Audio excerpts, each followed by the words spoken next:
I'm sorry. No, you're good. Didn't see you got too close to. Fingers. Chop. So how wet do you want the mulch? Not real wet. That's probably wet enough. We can always just water it more. All right. Yeah, listen to the podcast where he interviews That's that good. guy. That guy really knows his stuff. That guy, He was sharp. man, I wish I would have. Like his life passion. You can tell. There's a mushroom interview. That's really good. The radical mycologist. Yeah. Like the Michael Jordan of mushrooms. I'm gonna listen to that guy on the way home. Yeah, me too. So you can see there's already a little bit of mycorrhizal starting. The white, that's what that is. So how much inoculated? Has that just been like sawdust? Oh, I would use half of this. Is that the bag that you had on Barter Black last Same size bag. Somebody won that bag. So the inoculant is actually living on the sawdust in the bag? Yep. This is just Gangsterphoria mushroom spawn. It's. I'm not hallucinate after touching that, am I? No, man, these are. Well, let me touch a little more next time. Tonight, in the middle of the night, whoa. Woo! Yeah. Give it about Blast off. There's a reason And that's it's over probably here by enough the right there. That's medicinal- probably a third of the bag, so we can do this 2 more times. And we just give that a really good mix. I have a bad habit of doing that. So pretty good sprinkle across the top. Yep. Jack, do you know, can you recolonize a new mushroom in an area that's already been established with fungus? Well, yeah, but it's got to compete with the other fungus, Right. But yeah, I mean, and these things grow really fast. There's 2 types of mushrooms. One are decomposers, and the one are something I can't really think of what they're called. But like all the really expensive, high dollar, hard to create ones like morels and matakis are the other kind. And it's part of what the problem is, why you can't do it commercially. These, as a decomposer, as long as they have food Right. and moisture and enough shade, they're going to reproduce. Interesting. And that's probably good. They have anything that fights each other, like yeast do? You know, if you have I don't know. kind of another kind though. I know if you're trying to do like what we could do if y'all wanted to, we could get a couple of straw bales. We could put them over there against the building. We could inoculate them with oyster mushroom spawn. And what you're supposed to do with that is you boil a big pot of water and you dump it on there. Z-King. Does that just break? Spit it out. Yeah, someone can just go shut it actually off. That's where Scott's going.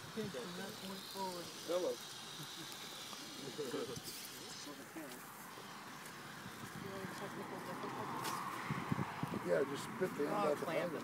It'll fit. It'll fix with the clamp. That was a Kodak. Yeah, shut that off. Is it off? Luckily, it wasn't the boiling water he was talking about. Yeah. I was kind of, as he's saying, Boiling water. So, I don't like being boiled. I'm escaping. So a Boiling morel, water, hey, Bale? comparing this mushroom to like the morels you were talking about. okay, I don't remember because I honestly was multitasking to get ready for you guys while I was doing that interview. But he was explaining, and I got the gist of it, that they do something a little bit different. Certain mushrooms are more of a symbiote than a parasite, I guess. So this mushroom is really kind of, not really a parasite, but it's a consumer. It's going to eat this wood. It's going to turn this into more mushrooms. It's going to feed on it. And there's other mushrooms that grow some way more similar to a regular plant. I don't really know any more than that is the way to tell you.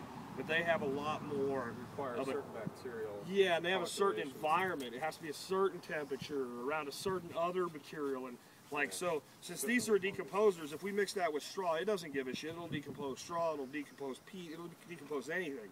But a maitake has got to be near either an oak or a hickory, and the humidity has to be exactly a certain, it's weird. And that's why you can't just make a maitake farm or make a morel farm. Okay. Yeah, they've tried, trust me. So all we got to do now, we're going to spread this out. Neighbor raises. We can just pretty much take that wheelbarrow over here. Well, actually, guys, we have snaps in here. Some of them are another reason they like it. When you're walking through here, we got new plants. Little baby plants right there. But he sterilized That's another reason I didn't want to do any herbs, Jesse. Right. No, we're going to dump it or broadcast. Dump it. We'll just spread it out. Jesse, Jack, you started saying something better about if we had a pouring rake water on a hay bale. Yeah. You didn't finish, that's when the hose busted. Yeah. Okay. We'll talk about that in a second. Don't forget. Just spread it out pretty much in the area between these 3 trees. How much sun can they handle?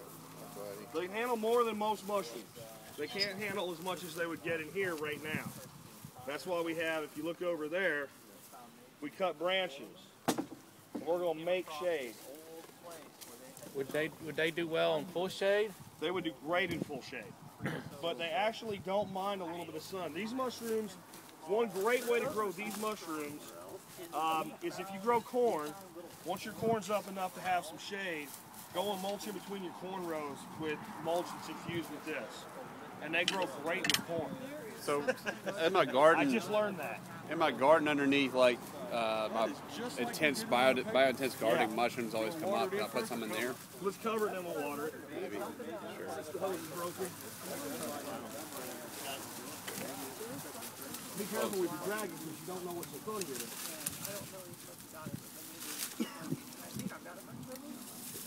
Later when they come out, we'll walk them. But he says that he sells them to restaurants for $80.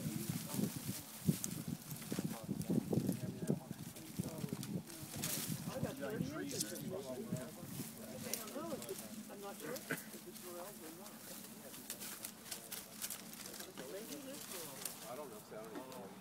And I think this is the thing, people, when they think about shade for mushroom, you think, well, I got to have a great big tree to make shade. Well, the mushroom don't care how far away the shade is. Right. Right? So that's a nice shady environment now. If that gets, because it's going to start dropping those leaves, right? So if it drops enough leaves and I feel like the ground's baking there, I can just take dry straw and just toss it over there to keep my shade going until my mushrooms start popping.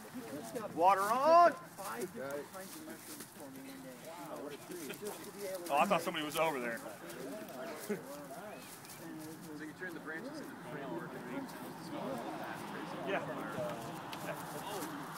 Right now it's plenty shade, but like I said, those leaves will all fall off. Yeah. Jack, a buddy got some used up mushroom compost from Monterey and Yeah. got a truckload, bro. Of course, kind of put on his garden. Yeah. That's the greatest compost ever. It is. Why? Tell me why. I don't, well, I'll tell you why I think. Alright? So, you've got something with mycorrhizal alternate fungi. Okay? Now, Okay. those fungi have eaten a lot of what was given to them to make mushrooms. They've made mushrooms as much as they can. You may get a little bit of mushroom activity out of the spent spawn, but you probably won't get a lot. But to me, there's probably other fungi in there. Sooner or later, you're going to get other fungi in a fungi-friendly environment that are more of a soil fungi. And if nothing else, that's a really good compost for fungi to grow in. So your native fungi, your native soil mycorrhizal fungi are going to colonize the hell out of it. So you're going to have a really good fungal net in your garden, His garden just went which wild. is awesome. I mean, that's why you have organic gardeners now buying fungus inoculants, not to make mushrooms, but just to have fungus in their soil, right? So for healthy, if soil's healthy, at the most, it's 1-to-1 fungi to bacteria. If it's bacterially dominated, and sometimes I even say that, bacterially dominated like a pasture, that basically means it's bacteria balanced. So for every one bacterium, there's a one fungus. That's about the limit of having healthy soil. When you go to where you have like 2/3 bacteria to 1/3 fungus or lower, your soil is not happy. And it's going to be alkaline as hell, like mine is. The more life you put in it, the more you're going to move toward the acidic end of the spectrum. And I wish I could tell you I knew all that kind of genius, but I just learned it from a lady. And that lady on soil is a genius. Where's she at, Jack? I don't know where she's at. I saw her at Boise. Yeah. And Kind of wonder if we could get a soil works class at one point. it'd be cool, but for all her microscope and looking at this bacteria and that fungi, in the end, compost and compost tea fixed the problem. So no matter what, she's really switched on for people that want to grow a crop, not a polyculture. Somebody says, I want to do strawberries. She'll tell you by looking at the soil and knowing where you want to get to exactly which compost tea to mix and which method by which to do it and how much of it to apply. Or, okay, yeah, we can do that, but you don't want to do that this season. You need a season to get where you're going, so let's do this crop first with this, and then next season we'll do that, and then we're good. Did we end up with another? Yeah, we got another one. We're just waiting on water. Okay.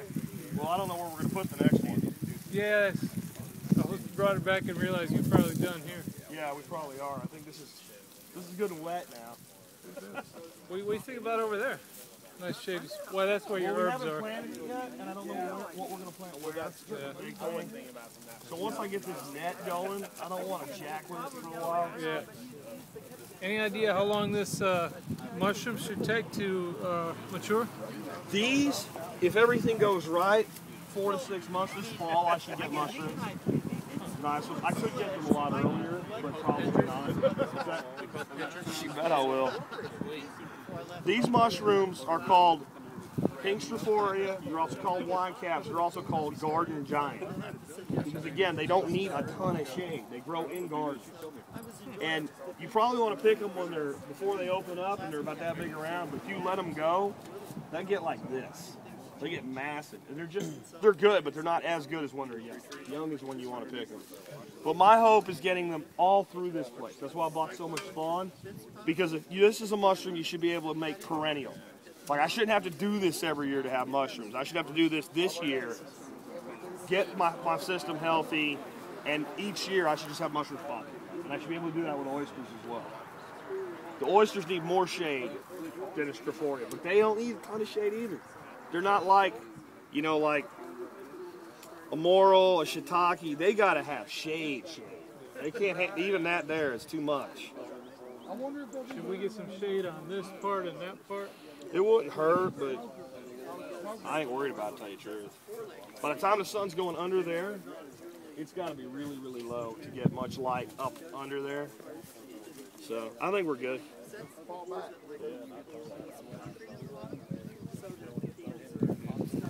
You're gonna sprinkle straw over the top, like you mentioned. No, I'm only going to do that if I if I get to a point where I feel that it's getting too dry under there and I'm having to water it too much to keep it moist. Because the big thing is I am going to have to keep that moist. If I stick my hand more than a ½ inch down there and it's dry, I need to hit it with water.